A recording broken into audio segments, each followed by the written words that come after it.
bem-vindos a mais um vídeo do canal. Hoje, para falar uma coisa um pouco mais triste, estou até de preto aqui, mostrando que estou de luto. Fazer uma pequena análise, falar de Brasil e Argentina, o vídeo que a gente estava devendo, como eu falei em outros vídeos, é uma cicatriz um pouco mais difícil de cicatrizar, demanda um pouquinho mais de tempo para a gente engolir.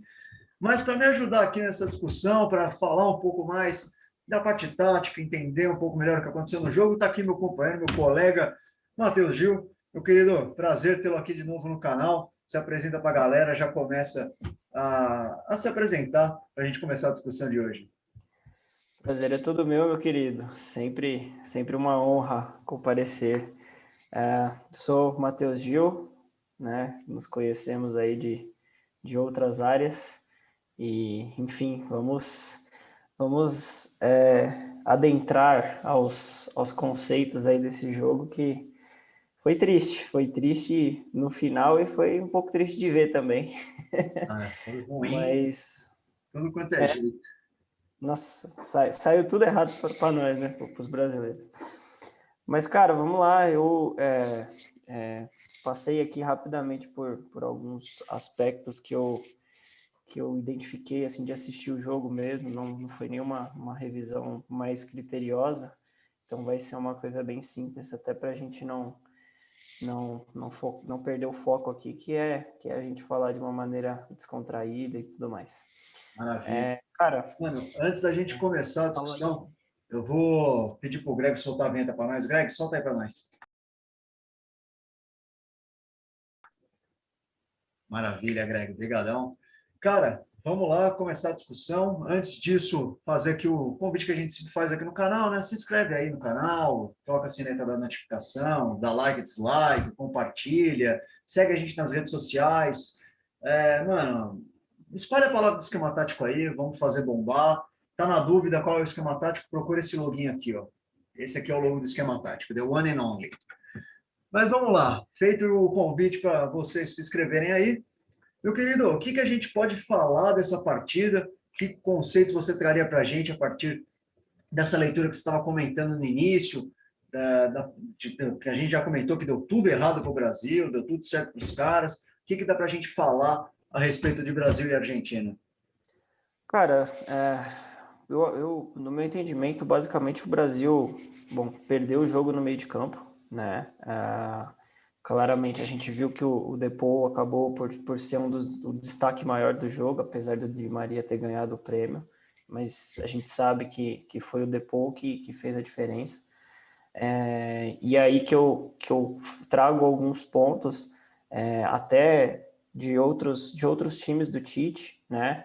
Eu até fiz uma relaçãozinha rápida aqui do Corinthians de 2012, de um Corinthians dele de 2015 e da própria seleção de eliminatórias mais Copa do Mundo da Rússia, em que o meio de campo era uma base forte do time que ele precisava. Então, o meio de campo controlou a hora de atacar, a hora de defender, né? Ganhou a bola.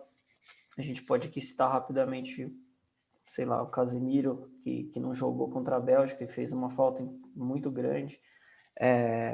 Mas também citando Paulinho e Renato Augusto, que foram muito criticados por um bom tempo, porque eram do Corinthians ou não, mas a verdade é que eram dois caras que chegaram, não na sua melhor forma, mas que faziam a diferença nas eliminatórias quando o Tite assumiu. E aí a gente passa para essa seleção hoje, atual, em que o Tite claramente não achou seu meio de campo ainda. Ele fez diversos testes antes do Fred entrar e jogar mais tempo, né, que foi na Copa América. Tinha o próprio Douglas Luiz, que vinha sendo uma boa chave, mas chegou machucado. A gente viu o Paquetá entrar muito bem nos últimos dois jogos não das eliminatórias, mas eliminatórias, né, da Copa América, inclusive fez gol contra o Peru. E esses dois caras, principalmente, não apareceram no jogo, não conseguiram ganhar os duelos. O Fred não ganhou duelo com o Depou, o Paquetá também não jogou em aproximação com o Neymar, como eles fizeram em alguns momentos contra o Peru e o outro adversário me fugiu agora. Peru teve jogo contra o Chile também, que foi nas quartas de final. Contra o Chile. O Paquetá entrou bem contra o Chile. e depois ele foi muito bem também contra o Peru. Quer dizer, o meio de campo, que é uma base forte do Tite, né, é onde ele começa a defender bem. Para chegar numa defesa com a bola mascada, né, que eu chamo, quer dizer, o cara do meio de campo atrapalhou o meia e, enfim, a bola saiu. Se a gente olhar o lance do Depou, o gol da Argentina, ele lança livre, a defesa está com um buraco, né, tem o que a gente chama de uma desconexão das linhas de defesa, quer dizer, o meio de campo da Argentina recebeu a bola, a nossa zaga estava muito avançada, e se a zaga avançou daquela forma, a nossa marcação tinha que estar mais pressionada para não tomar essa bola nas costas, né? Enfim, passo por outro ponto também que eu achei chave, apesar da gente ter uma grande crítica do nosso menino Jesus, cara, eu vejo ele como ele já não é mais 9 há muito tempo do Tite, e acho até que o Tite, em certa forma, queima ele, ou ele se queima, não sei, em manter esse número 9 nas costas, porque a verdade é que a gente tem muita gente que não analisa, só vai comentar, e aí você pode concordar ou não comigo, mas, cara, se ele joga na ponta direita do jeito que ele vem jogando com o Tite, ele não é 9. Ele é 11, ele é 21, 85, o número que ele quiser, mas não 9, né? Mas ele tem sido tático, tem sido um apoio muito bom do lado direito. E aí você pega a figura do Jesus, que saiu, e o Cebolinha, que, cara, não dá para entender o que aconteceu com o Cebolinha. Carregou o nosso time em 2019, né, na Copa América, quer dizer, sem Neymar, ele foi o Neymar do time, e aqui quando ele joga com o Neymar, parece que eles não se conectam, ou ele não, enfim, ele não é abusado, né, ele parece que não é brasileiro, mas não dá para entender, então assim, eu achei um erro ter entrado com o Cebolinha, talvez eu tivesse feito uma coisa um pouco diferente com o Everton Ribeiro, ajudando o meio de campo a armar, até caindo pelas pontas também, como ele fez em algumas entradas. Mas enfim, talvez eu tivesse feito isso no meio, quando ele voltou com o Firmino, né? Que, enfim, ali é um ponto que eu queria entender e criticar os analistas, né? O analista de desempenho tem aquela função de que ele assiste o primeiro tempo, ele faz a análise ali ao vivo, chega no intervalo, ele tem que passar para o treinador.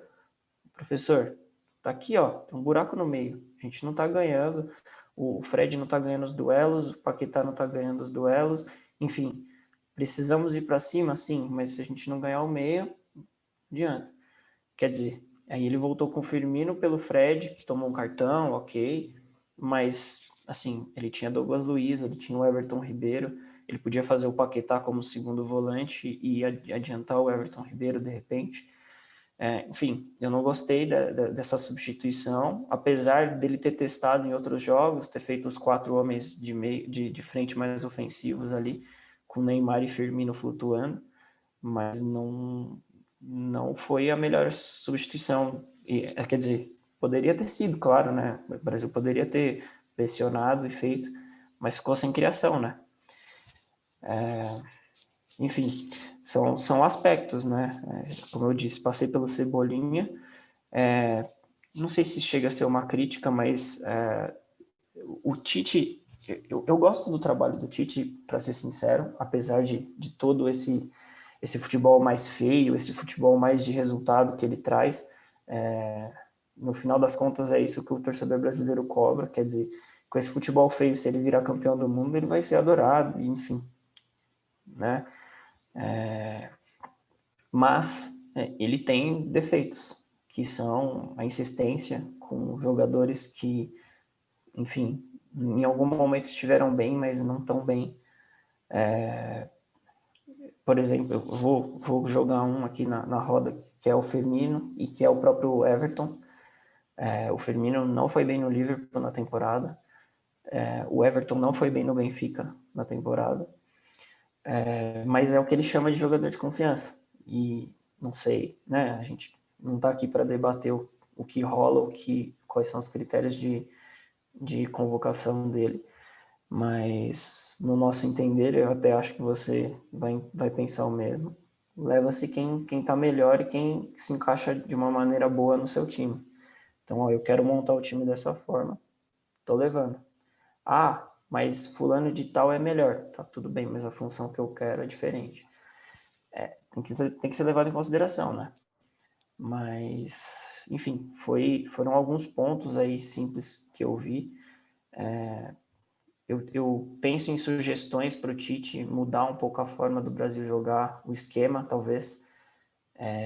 Hoje o Brasil segue num 4-3-3 de formação e que varia muito durante o jogo, com o Danilo fazendo o papel de terceiro zagueiro, para o Lodge atacar.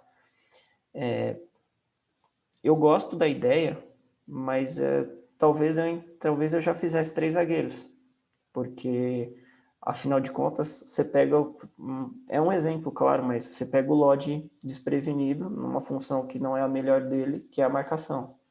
Né? Foi um erro individual, ponto. A gente sabe disso. O cara estava na bola, ele errou o domínio. Mas enfim, eu vejo alguns times jogando num 3-4-3 hoje, ou num 3-5-2. Agora eu vou perder o. Não sei se a conta bateu, mas é isso, né? 3-5-2, algo assim. O Chelsea foi campeão da Champions aí, a Alemanha andou usando essa formação, a Espanha usou em alguns momentos da Eurocopa, com o Azpilicueta, que é do Chelsea, fazendo a mesma função, né, de terceiro zagueiro. Eu vejo como uma possível solução, mas eu gosto também de um 4-4-2, sabe? Deixando o Neymar virar até mesmo um quinto homem de meio de campo para armar, como ele já faz hoje no 4-3-3, mas com um meio de campo mais forte, de repente, porque realmente o Brasil ele é estático. Quando você pega a formação, você vê que o Fred e o Paquetá, do lado do Casemiro, eles fazem uma função dentro do campo que ela é muito assim, ó, né? Quer dizer, eles cobrem uma faixa X do campo. Então, o Fred está do lado esquerdo ali do Casemiro e ele joga mais ou menos até perto do Renan Lodge. Mas assim, você percebe que muito pouco se varia entre esses caras para movimentar, para jogar, eles chamam de tocar e jogar no espaço, né? Então, quer dizer, faz uma tabela, Paquetá toca, sai no espaço vazio, roda o time.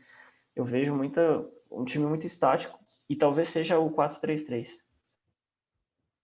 O, o próprio Gabriel Jesus ou o Richarlison, que caiu pela direita também durante o jogo, são caras muito presos naquela posição e, enfim, eu sempre penso que para a parte ofensiva, quanto mais movimentação, mais você confunde seu adversário, né?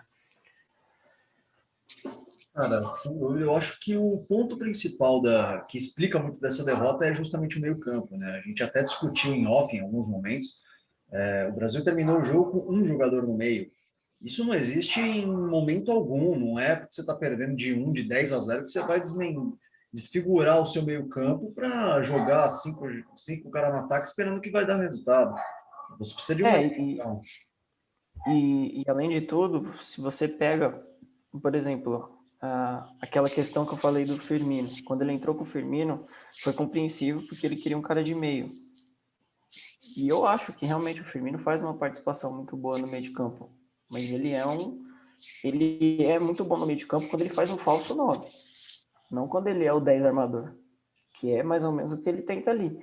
Então, quer dizer, no Liverpool, o Firmino participa do meio de campo. Sim, ele vai lá como 9, ele sai daquela área, deixa o espaço para o Salah e para o Mané entrar, e ele ajuda o meio de campo. Quer dizer, ele cria espaço, né, na defesa, e ele, beleza, tem um bom toque de bola. Agora, a partir do momento que vira a função do cara ser meia, é diferente.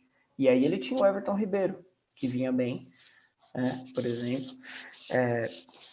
Outra, outra coisa que passa pelo Brasil é a renovação. E aí, enfim, eu queria trazer esse ponto só para a gente tocar no assunto do nosso menino Malvadeza.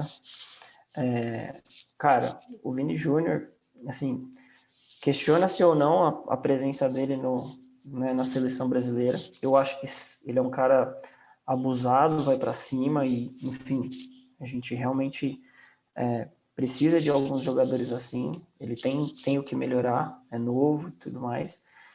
Mas, por exemplo, o Vinícius jogou alguns minutos, se eu não me engano, contra a Colômbia, e nem no jogo que o Brasil jogou, foi no finalzinho do jogo que ele entrou para ganhar tempo. Eu Se acho eu que não me foi engano. Não, não Colômbia. foi Colômbia, Equador, talvez. Eu tava tentando lembrar se era Colômbia ou Equador, cara, mas eu Porque não a Colômbia, o Brasil tava indo para cima, virou no final, né? Eu acho que não foi. Foi ganhando, um jogo mais. Foi. deve ter sido no contra o Equador mesmo, que foi o jogo que jogou com o time reserva. Isso, então. Mas aí que tá. A gente entrou com um time reserva que jogou o Richarlison, mas não jogou o Vinícius. Quer dizer, se o cara tá lá, ele tem alguma qualidade que o time enxergou. Então, por que não colocá-lo, né? Rápida citação, aconteceu na Eurocopa, né? A gente não está falando de menino que nunca jogou, a gente está falando do Rashford e do Sancho, que o cara colocou para bater pênalti. Quer dizer, você coloca um cara frio, um cara que não está ali acostumado no torneio, não sei até onde vai o nível de profissionalismo, concentração, enfim, do atleta. Claro que o cara, não importa, ele quer jogar 3 minutos, beleza. É isso que eu vou fazer para ganhar minha vaga aqui, para ajudar o time. Ótimo, é lógico que é. Mas é diferente, né? O cara pegar, sentir o clima do jogo, como que a seleção tá jogando, sei lá. E além de tudo, eu vi o Vini entrando bem, para ser honesto. Me questione. Não, Me acho xingue. que de Mas fato. eu gostei. Ele perdeu algumas bolas, que é normal, o Everton também perdeu, mas eu vi uns 2 ou 3 lances que ele conseguiu jogada, enfiou uma bola boa dentro da área, acho que uma para o Gabigol, inclusive, Não, no não finalzinho. procuro isso. Quer dizer, sei lá, será que ele poderia ter feito mais? Será que ele poderia ter melhorado? Poderia ter feito a gente passar raiva também, perdendo gol, né? Perde muito. Mas, se criar bem, então são aspectos. Mas, voltando ao ponto central, o Tite perdeu o jogo no meio de campo. O Brasil perdeu no meio de campo, porque os jogadores-chave, né, do jogo, que a gente pensou ser, não é que não apareceram, né? O Messi não apareceu realmente pela Argentina, ele fez um jogo coletivo, e o Neymar tentou, isso é fato. O Neymar a gente pode questionar muito dele, mas é um cara que tenta. Às vezes eu acho que ele prende demais, às vezes ele tenta demais, mas ele tenta. É um cara que bate no peito e fala: eu sou o 10 do Brasil, eu vou tentar decidir.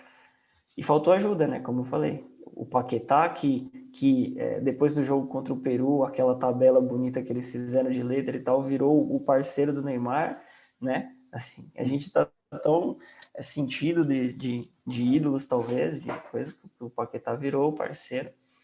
E, enfim, ele não apareceu, né? É um jogador que tem potencial, sim. Eu confesso que foi até uma surpresa. Quando ele começou a ser convocado, eu realmente não acreditava, não botava muita fé, mas ele vem entrando bem, né, entrou bem, e a gente também não vai sacrificar o cara por um jogo ruim, mas não funcionou, isso é fato. Cara, quanto ao. São vários pontos que você levantou, acho que são válidos. A gente comentou da questão do meio-campo, falamos bastante disso. Quanto à questão do Everton, eu nem levaria ele. Isso foi uma discussão que a gente teve aqui várias vezes dentro do canal ao longo de todo o campeonato. Não tem por que levar o Everton Cebolinha pela temporada que fez. Mas o Tite, da mesma maneira que ele levou o Everton Ribeiro, que não jogava bem, que não estava indo bem no Flamengo, ele levou o Everton Ribeiro. É questão da confiança. Eu acho que ele poderia ter entrado realmente com o Everton Ribeiro, porque facilita o jogo. O Everton Ribeiro, em muitos momentos, foi usado como um jogador de lateral nas eliminatórias. Eu lembro que teve um jogo contra a Venezuela, se não me engano. Ele entra no segundo tempo e muda o jogo. O gol sai numa jogada que ele começa. Então, assim, era um jogador que poderia ter tido mais tempo na Copa América, poderia ter atuado num jogo contra a Argentina, que era um jogo de nitidamente o Brasil ia precisar de mais apoio no meio para parar as jogadas tanto do Di Maria quanto do Depou, e sabia-se que ia ser um jogo duro, um jogo de pegada, de pancadaria, então você precisa ter alguém que tem um pouco mais de experiência, de cabeça no lugar, e até um pouco mais de corpo, né, para aguentar o tranco. E coisa que, colocando Everton Cebolinha ou colocando o Vini, você perde. Eu, de fato, concordo, acho que o Vini poderia até ter um pouco mais de rodagem, ele entrou bem no final do jogo contra a Argentina, teve a jogada que você comentou no final do jogo, que ele põe a bola para o Gabigol.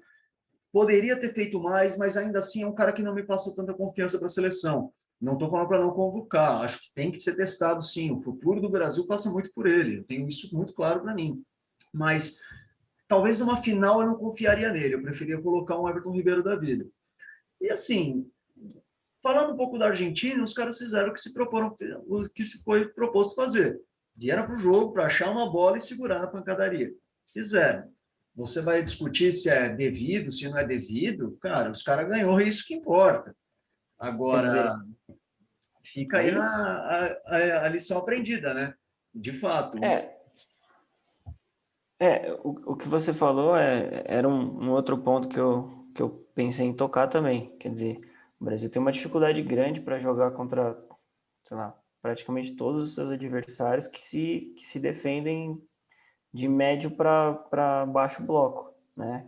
Então, quer dizer, por mais que eu falei, a nossa seleção ela tem uma ótima qualidade na saída de bola com Marquinhos e Thiago Silva, ainda que se fosse eu o técnico, eu viria de Militão e não de Thiago Silva. Acho o Thiago Silva um zagueiro fantástico. Eu acho ele um dos melhores que a gente já teve.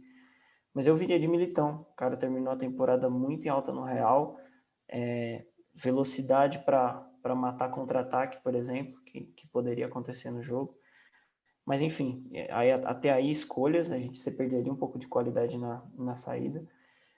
Acho que a gente perde um pouco com o Danilo na saída, né? Porque, enfim, como eu falei, é um cara tático até para fazer o terceiro zagueiro, mas é um cara que não inspira confiança de maneira geral.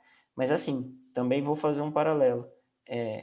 O Walker, da Inglaterra, foi um dos melhores laterais lá da Eurocopa, e de uma certa forma tática, com razão, porque eu vi esse cara roubar muita bola de contra-ataque que a Inglaterra ia tomar, porque o cara é rápido, porque o cara é tático. Acho ele cabeça de bagre. Um cara que não inspira confiança em ninguém. Aspira, enfim. Mas foi bem. Então, é o que eu falo. Às vezes, o cara tático, ele é importante pro time e, enfim, como eu falei, o Gabriel Jesus faz falta pro time do Tite porque ele tem feito um papel bom ali na direita. E sobre o Vinícius, na verdade, assim, eu acho que eu nem teria levado ele, para ser sincero, mesmo que em conflito eu teria vindo com alguém da seleção olímpica, tanto para a ponta como, para ser sincero, no lugar do Firmino. Eu vinha de Matheus Cunha, que é um moleque que tem voado baixo na seleção olímpica e o que eu falei, não sei o conflito ali da questão, né, de treinar para a Olimpíada ou não, enfim, mas eu gostaria de ver o Matheus Cunha. E o Vini, o que eu disse foi, ele não rodou o cara no torneio, quer dizer, ele trouxe um menino jovem para pegar a experiência que ele acreditava e não rodou o cara no torneio. E aí o Jesus ficou suspenso e ele teve que usar o cara. Quer dizer, teve não, mas ele ficou meio sem opção de ponta. Acho que esse é o meu ponto principal do Vini. E é isso, como o meio de campo foi muito perdido, fica a pergunta, qual foi o trabalho do analista de desempenho na seleção, sabe? Será que não foi identificado que de 3, 4 jogadores no meio de campo da Argentina você tinha que cuidar de Depou e Paredes, talvez? Que são os caras com maior qualidade de passe, de lançamento? Porque o Depou jogou quase sozinho o tempo inteiro. Por isso que me estranha, tanto no primeiro tempo que o Brasil não foi bem, quanto no segundo que ele abriu mais ainda o buraco no meio de campo. Quer dizer, no primeiro tempo o Depou jogou livre. Meu, Fred vai continuar? Não, vou trocar. Douglas Luiz, Everton Ribeiro, sei lá quem que ele vai colocar. Cara, preciso fechar mais esse cara. Esse cara não pode jogar. Joga perto dele, cria perto dele, mas na hora que ele roubou, pressão nele. Quer dizer, né? Essa foi a minha sensação de que não sei se o analista de desempenho da seleção trabalhou ou se ele falou para o Tite falou, não, eu vou bancar minha substituição, que tem sido recorrente, né? Do Tite, ele tem feito esse teste com quatro atacantes, com Firmino e Neymar revezando o meio. Mas, enfim, não deu certo, claramente, e faltou o jogador também, né? A gente não pode colocar a culpa só no tático. Como eu falei, às vezes o tático vinha bem, Eu tenho minhas críticas ao Fred, mas eu tenho visto a crítica, de maneira geral, elogiando algumas partidas dele. O Paquetá, como eu falei, entrou bem, só que os dois não funcionaram, né? Não funcionaram, e aí, meu, você depende do jogador também, né? Então, quer dizer, é complicado. Mas foi triste de ver, foi um jogo ruim. A Argentina, como eu falei, a Argentina teve 2 chances, o Messi perdeu aquele gol no final. Vale um destaque que eu gosto do Ederson como titular. Acho que realmente merece algumas oportunidades. Os 3 são muito bons, isso é fato. Mas enfim. Não, perfeito. De fato, acho que não tem muito mais o que possa falar. Você complementou bastante. Talvez a única. Tem algumas dúvidas se eu levaria o Matheus Cunha, mas entendo o seu ponto, acho válida a discussão. O Vini, talvez eu manteria na seleção, mas enfim, vale a pena. As discussões são sempre válidas. Então, a gente está aqui para levantar essas dúvidas, o pessoal em casa vai ter Sim. discussão, compartilhar aqui no chat, né, no final. Chat não, né? Aqui não, nas perguntinhas, nos comentários. Mas, cara, já para a gente ir encerrando o vídeo, perdeu a Copa América, tem ainda eliminatória pela frente, vai ter uma porrada de amistoso, ainda tem Olimpíada, tá certo que a Olimpíada já é outra seleção, não é a seleção olímpica, mas daqui para frente, o que você enxerga de necessidades da seleção brasileira, já visando a Copa do Mundo, e o que ainda precisa ser treinado e melhorado visando o Catar? Boas perguntas, cara. Primeiro acho que vale colocar alguns cenários, né? Se o Tite tiver com a cabeça aberta para fazer esses testes que a gente comentou aqui, de Vini, do Matheus Cunha, de outros meninos que vêm aí na Olímpica, o próprio Gerson, que foi convocado para a Olímpica, agora eu não lembro se ele vai, se não vai, acho que não foi liberado. E aí a gente tem algumas oportunidades para entender e ver como que esses caras vão se encaixar no esquema do Tite, né? Como eu falei, o Tite, desde dos trabalhos do Corinthians, ele tem uma defesa muito sólida, é raríssimo a gente sofrer gols de fato, às vezes a gente sofre defensivamente, isso acontecia no Corinthians, dava sempre uma sensação de que estava sofrendo, de que o herói era o Cássio, mas parecia sempre muito controlado, e o Brasil me parece jogar dessa forma. Sim, com certeza. Só que, de fato, a gente sofre a questão dos amistosos contra times fracos. Eu não gosto muito dessa história de que quando pega europeu toma pau e tal. Mas você percebe que existe uma panela europeia, claramente, né? Eurocopa, Liga das Nações agora. Quer dizer, os caras querem jogar entre eles. Penso sim que o futebol europeu tem um futebol tático muito evoluído hoje, e isso dificulta demais a nossa seleção.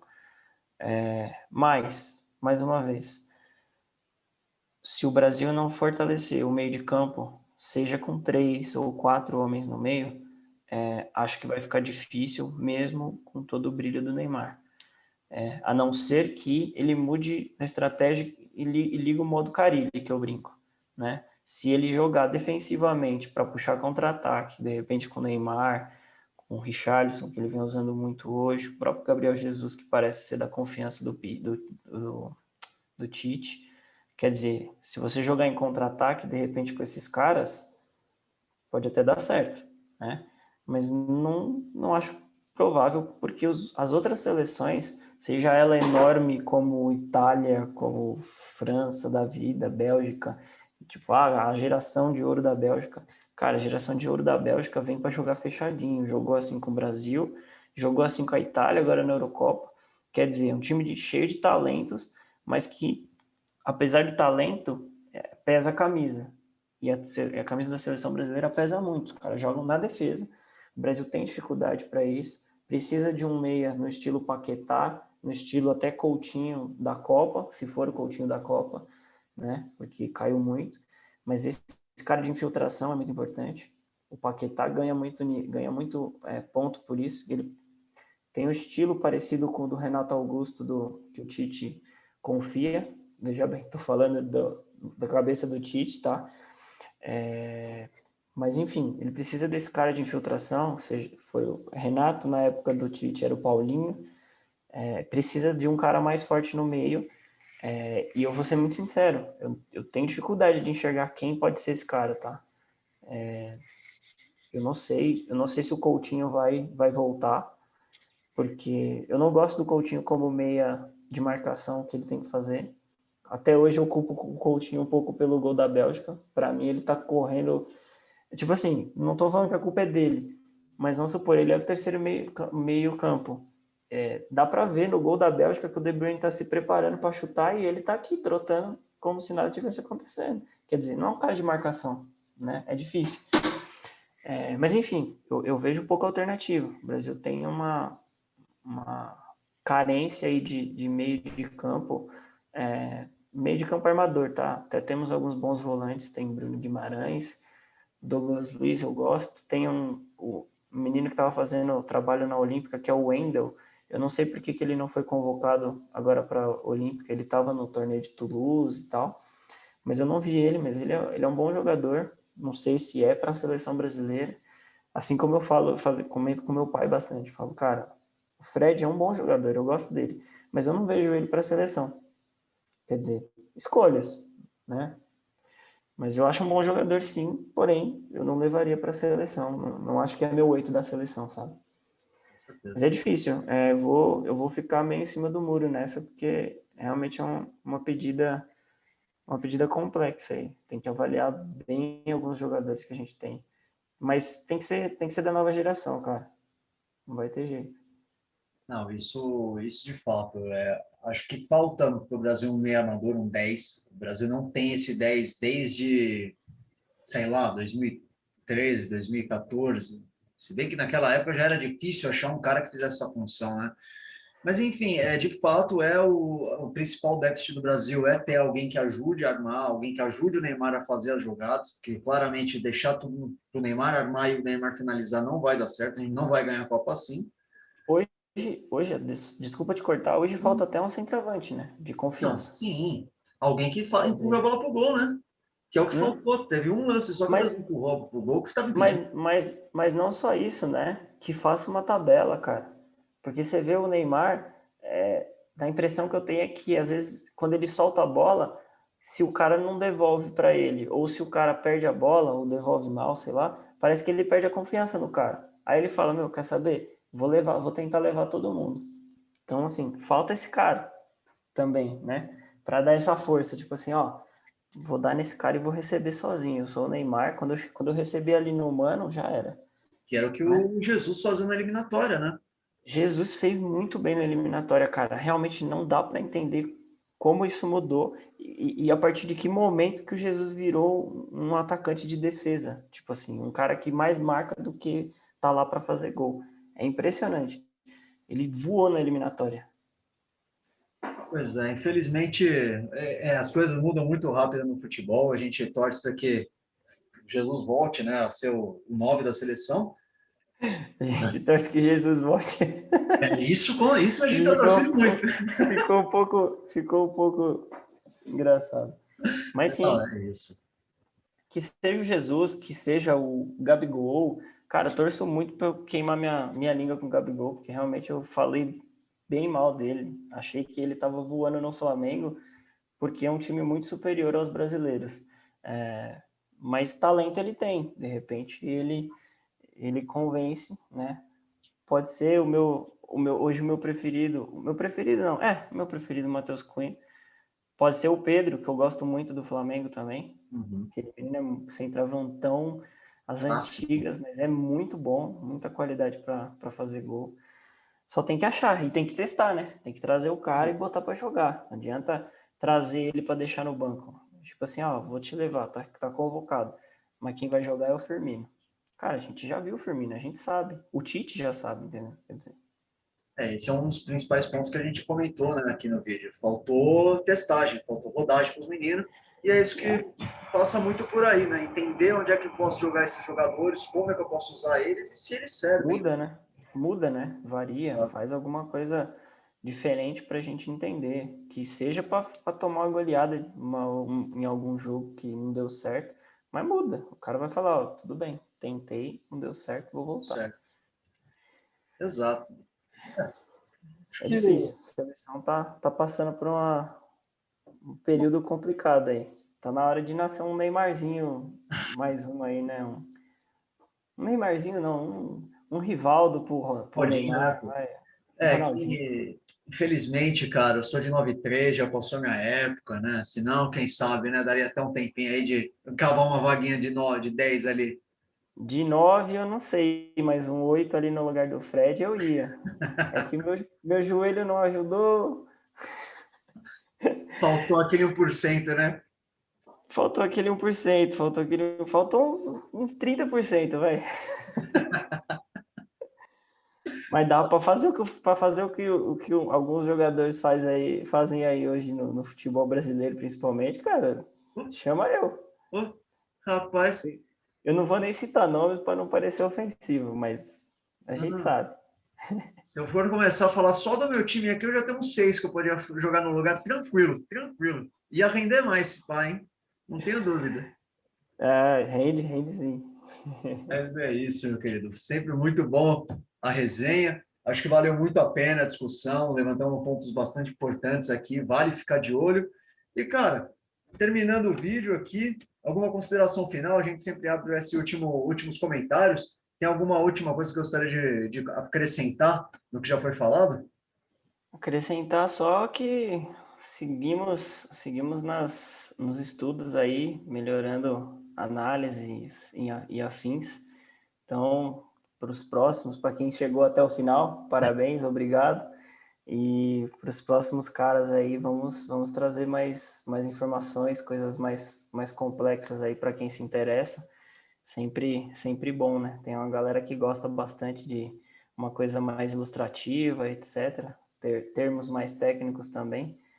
E é isso. Mais uma vez, obrigado pelo convite, do seu e dos meninos aí. Estamos às ordens, sempre que precisar, que quiser bater um papo, estamos aí para somar. Maravilha. Esse é o que a gente gosta de escutar. Pessoal, quem acompanhou até aqui, muito obrigado. Refaço o convite que a gente sempre faz no início do vídeo. Se inscreve no canal, toca a notificação aí, dá like, dislike, compartilha, segue a gente no Instagram, Facebook, Twitter, Clubhouse, a porra toda. E, cara, ajuda a espalhar a palavra esquema tático aí. Vamos espalhar os nossos vídeos. Não custa nada, né? Exato, pô. Ainda não custa, ainda é grátis. Uma compartilhada de graça, ó. Exato, pô. Eu não estou nem pedindo para vocês se inscreverem aqui no streaming do Esquema Tático ainda. É isso. Coisa simples. Exatamente. Mas é isso, rapaziada. Muito obrigado por acompanhar até aqui. Até o próximo vídeo. Tchau, tchau. Valeu, pessoal. Até mais.